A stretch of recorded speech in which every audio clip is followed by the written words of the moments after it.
Welcome to Email After Hours by SenderScore, powered by Validity. We're your hosts. My name is Guy Hansen. And I'm Danielle Gallant, and this is Email After Hours.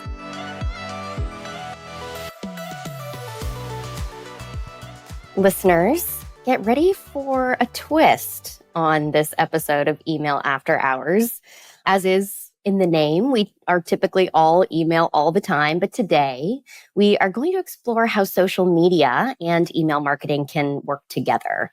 And with the rapid evolution of social media, it's really essential to understand how these channels can complement each other and really enhance overall marketing efforts. Absolutely. Joining us today, we have Carlos Gill, a distinguished expert in digital marketing with a deep background in social media. Currently serving as a brand evangelist at GetResponse, Carlos has spent 16 years shaping social media strategies, and he's recently ventured into the world of email marketing. His fresh perspective on integrating social media insights with email strategies promises to offer new and valuable insights for our email-focused audience. So welcome to the show, Carlos. Great to have you on Email After Hours with us today. Yeah, it's great to be here, guys. Thank you so much, Danielle and Guy, for having me on Email After Hours. I have to be candid with you and your listeners by letting you know this is probably one of the first email marketing focused podcasts I've ever recorded before. So I'm honored, a little scared, but honored to be here with you. It's going to be awesome.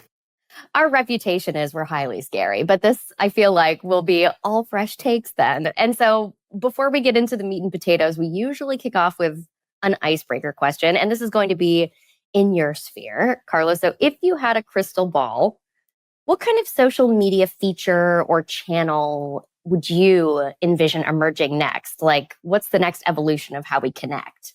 A bold prediction I'll make here on your show is eventually you're not going to need human beings behind the controls of any of these devices or technologies that we use. And we're already starting to see that with the introduction of chatbots. We're already starting to see the rollout of CGI AI influencers. And I firmly believe we'll get to a point where all of this will be on autopilot, which brings me really to the thesis of why I wrote into marketing, why I'm even so passionate about email, which I know we're going to talk a good amount today. Yeah, there's just this fragmentation that continues to happen between what is human, what's relatable, what's real, and what's not. What's AI, what's fluff, what's BS. And as those lines continue to get blurred more and more, which it will continue to get blurred, it's more important than ever that we develop just a relationship with our customers, that we sound less AI generated. We sound more authentic, more human. And look, here's the spoiler alert. You can use AI to help you sound more human. I'm going to coin a term called bot-centicity. Is that a thing that anybody's said yet? I've never heard authenticity. If I was you, before this episode goes live to the public, I would find a trademark attorney and I would trademark that.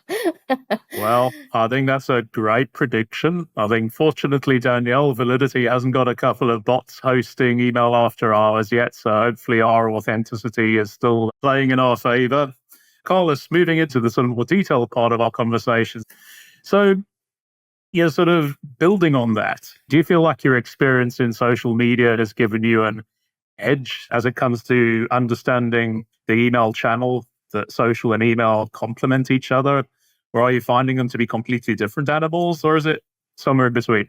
That's actually a really good question. And there's multiple answers to that. So first of all, the keynotes that I'm doing now on behalf of GetResponse are kind of blending and merging together both of these technologies, being email and social. Look, at the end of the day, your objective is to generate more business and to engage your customers, engage your followers. So in terms of messaging should be one and the same because there should be consistency. So what I've observed over the years working within the marketing department for different brands as a head of social is typically socials, like it's fun, it's edgy, it's provocative. At least that's always been the direction that I've brought to most companies that I've worked for, where I've had the autonomy to kind of introduce that mindset. And then whenever I work with a digital marketing team, which is normally where email marketing sits, like I'm going to just throw it out there. They're boring, right? They're KPI driven. They're just they're checking off boxes, right? And I've always made this argument throughout my career, like, look, you have a fragmented message here. Instead of segmenting your audiences out, just take into account you're speaking to the same audience. So your messaging needs to be the same. Now, the mediums are different. So should you rinse and repeat and post the same content? Absolutely not. Like email and social need to be working together in unison. Like, look, use social media as a way in real time to continue to build relationships and thought leadership and brand awareness for your company, right? Use this to stay on your customers' radars, but make your content in email, make your email newsletter exclusive. So it's where you're driving ultimately your social media followers back to. And that being said, being that there's so much pressure from on the social media side, from the standpoint of these algorithms are tightening up, it's becoming harder to get organic reach. You've got platforms like TikTok that might possibly be going away here in the United States. At least that's been the rumblings now for well We're over going a to year. talk about that. And We're just definitely moments gonna talk past. about that. You're putting so much control into the hands of Mark Zuckerberg and Elon Musk and all these elite tech founders and CEOs that are running their platforms that you have zero control. And I can just tell you, like, that right there is a losing strategy. So email, once again, is highly relevant for today's modern day marketer. So along those lines, I am one of those marketers that's very edgy, very opinionated, but I've also got receipts. So I can back up those opinions and those thoughts with receipts. And I don't say that to be egotistical or be cocky or conceited, but there's so much fluff and there's so much BS that marketers share. Like, for example, content is king, right? We've all heard that a ton of times. But no one's really talking about community. No one's really talking about one-to-one marketing. No one's really talking about going deep below these platforms. Everyone's talking about surface level stuff, right? Which is, well, you have to produce content. Well, what good is content if no one's consuming that content? Meaning you have no community. I think I'm going to jump ahead a little bit, actually, because yes, it's true that often, or at least in my experience, when I'm working with marketing teams, like they're in silos and there is a lot of like buzzword, keyword type stuff. And recently on Email After Hours, we have been talking to both guests where we've already put the episodes out and also upcoming guests about how marketers often have like specific goals, but no clearly defined strategy to achieve those goals. So what exactly does it look like when brands have a cohesive strategy where social media and email marketing are both really integrated? Like, how do they differ, but how do they remain harmonious? I'll have to be candid with you. The majority of the brands that I've worked with throughout my career have strategies for their own channels, but those channels aren't speaking to one another. And I could sit here and spit out different theories. I would just say at the end of the day that marketers, most marketers, whether you're in B2B or B2C, and when I say marketers, I think enterprise, just to throw it out there, because I've spent the majority of my career working for enterprise brands. So I've also owned businesses of my own, but as a business owner, as a small business owner, it's very different because you're pushing all the buttons and you're behind the scenes. So like the strategies like go and you're more nimble and there's a lot of just feel good organic content. Enterprise is more methodical. There's a lot of gatekeepers. And I would say that's what holds a lot of marketers back, smart marketers. At one point, I was a young 20-something-year-old marketer and I was constantly told no. So the more you tell someone no, it's like, all right, F it. Like, I'm going to just do what you want me to do. You want me to just, get content out on Facebook? Like, cool. What do you want me to post? So I think, again, like leadership starts with leadership. And I'm a big proponent of top-down leadership. Based on how your leaders lead, it's going to determine the output of what your employees or what your team produce. So when I have been in leadership roles within organizations, or if I'm brought from the outside to come in and advise, like I'm listening. What are the Gen Zers saying? What are they, like their fingers on the pulse with all these digital mediums? Like, what do they want to see? I think it's thinking through at the end of the day, who are you really trying to reach? Like, if we just really want to talk about strategy at a very high level, who is it that you're trying to reach? What mediums are they on? And what's the content that they're consuming? The reality is that no one wants to be advertised to. No one intentionally. And I think going back to the conversation of email versus social, it needs to be email and social. How does our content align?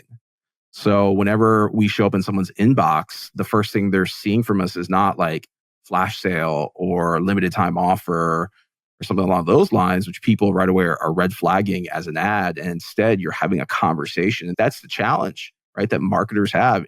I think you made a really great point there, which is people don't always want to be sold to. Sometimes they would far rather hear it from their friends or their family, their circle of trust. And they're going to be more responsive to that. And I think certainly Danielle and I have talked about this before. We love it when brands incorporate elements of social proof into their email campaigns. In our minds, it's just a really great way to build credibility and drive engagement.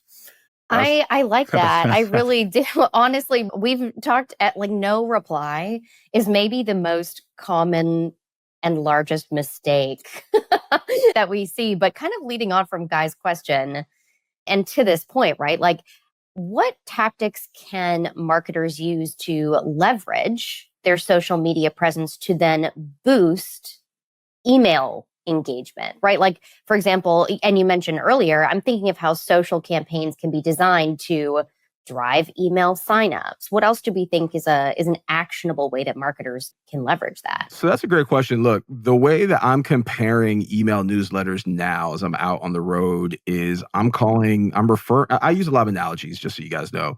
I'm referring to your email newsletter as the VIP section of your brand, right? It's where you want to drive people to provide them with some exclusive content or exclusive value, whether it's an offer or whatever it might be, sale, an offer, a tip, a life hack, whatever it is your company does. You create a newsletter that you're creating the perception that only the people in that newsletter are going to get access to. And like, let's face it, a newsletter most of the time is free to join, right? So, and it takes less than 10 seconds for someone to enter their email into a form and click an opt-in button and then submit their information. So you're not asking a lot, but it's in how you package it. So a lot of these platforms, right, the way they operate on the social side is you have space for a link. So I'm advising marketers to leverage that piece of digital real estate being your website link to drive people back to your newsletter and intentionally have more conversations. So when you are writing your caption, in the caption, say something or write something along the lines of, if you want more like this, opt in or click the link in our bio to sign up for our VIP newsletter.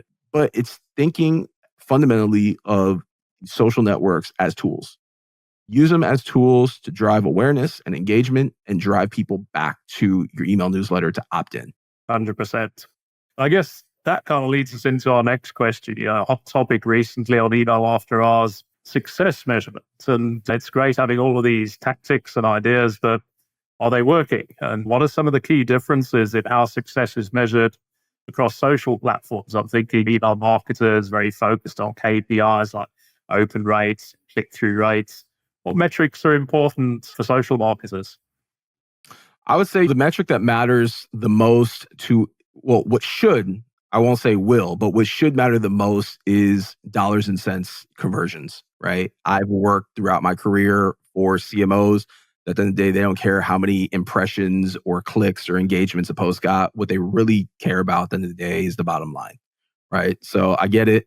A lot of marketers will justify their existence through the top line metrics. Obviously, click-throughs is very important, but that's also going to require that you provide significant value within that email in order for someone to click through.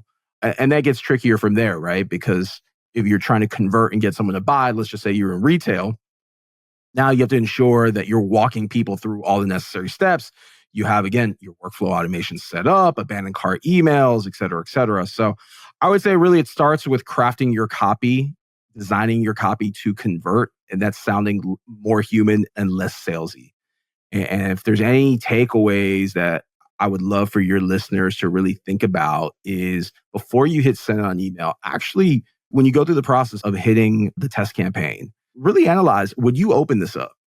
I think, again, a growth hack that marketers should think about in this era that we're in is instead of using the no reply email address, put an email address for a real person. I see this in B2B a lot, that emails will go out from a real person, meaning like at the very end of the email, there's someone's face, there's a name, there's a title for what they do. but their email address is not in the sent from section.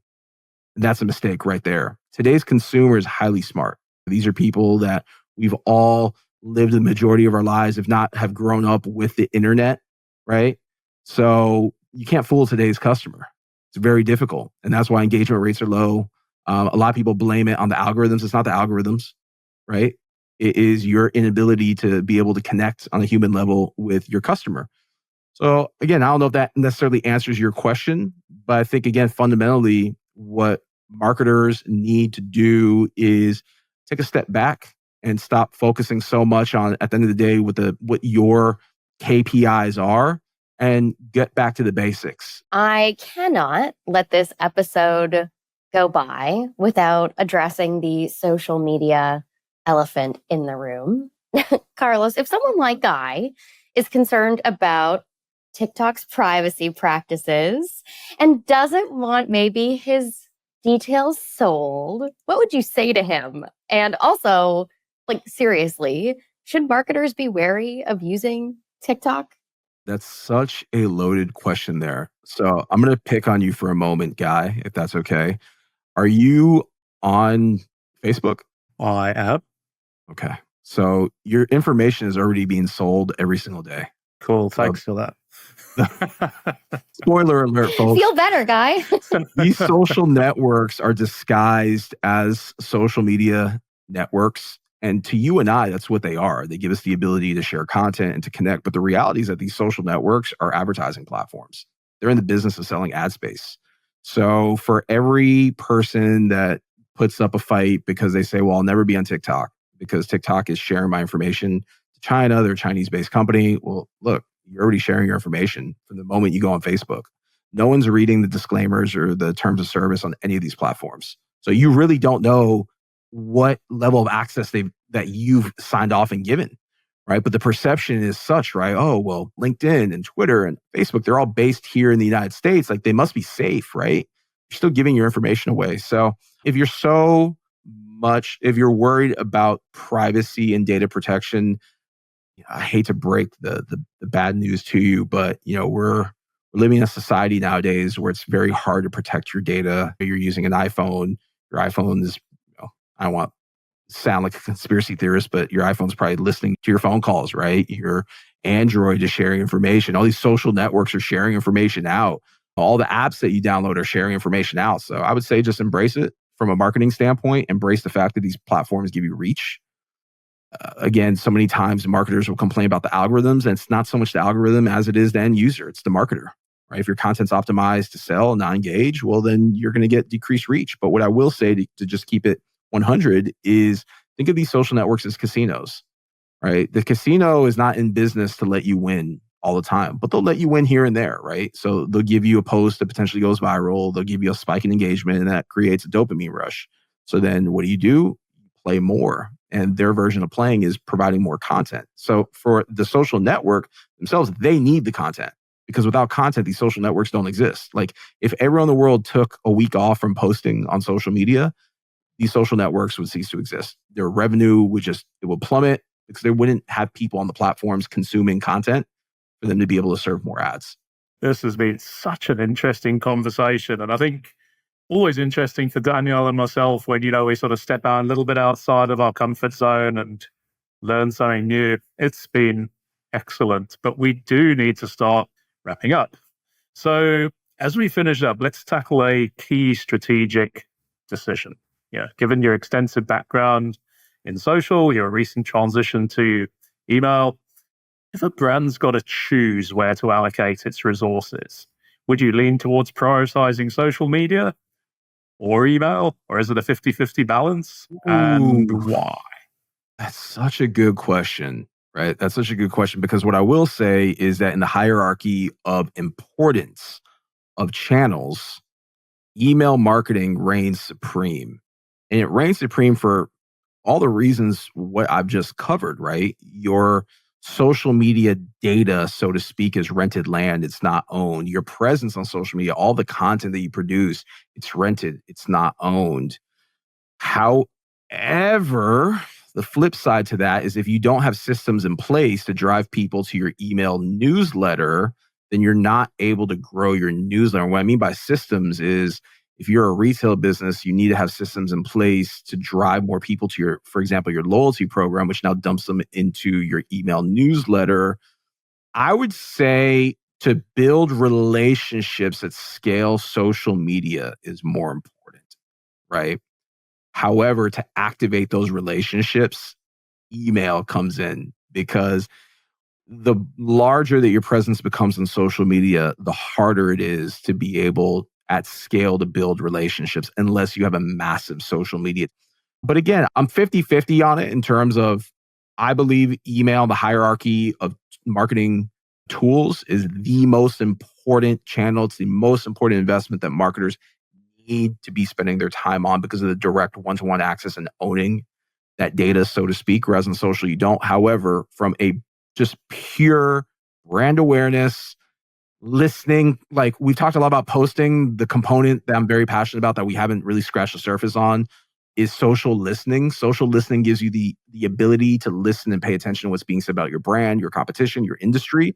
And then you can have one-to-one conversations with those individuals. In fact, I just want to point out how I learned about your podcast and how you guys learned about me is I went on X and I ran a search for email podcast and I learned about email after hours and I sent you guys a tweet in a public forum. So I know we're wrapping up this episode. That's a long way of coming full circle. So don't disregard the power of social. There we go. And I'm so delighted that brought you to us. It's been a brilliant conversation, Carlos Gill, and thank you so much for joining us on Email After Hours today. Thank you so much for having me, guys. If you want to connect with me, I'm on all the socials at carlosgill83. And also be sure to go to getresponse.com, sign up for a free 30-day trial. Awesome. And to our listeners, be sure to tune in again in 2 weeks' time. Hit subscribe so you don't miss any future episodes. And of course, visit senderscore.org for more resources to help you become a stronger sender. And Guy and I are always looking for guests to join us on the podcast. So if any of you listeners might like to join us on Email After Hours, hey, send us a message on X, I guess, if we're listening to Carlos, or drop us a comment or ping us on LinkedIn. Thank you for listening, and we will see you next week. Be sure to tune in next time and hit subscribe so you don't miss any future episodes. And don't forget to visit senderscore.com for loads more great resources to help you become a stronger sender. To all you sleepless senders out there, thank you for joining us after hours and see you next time.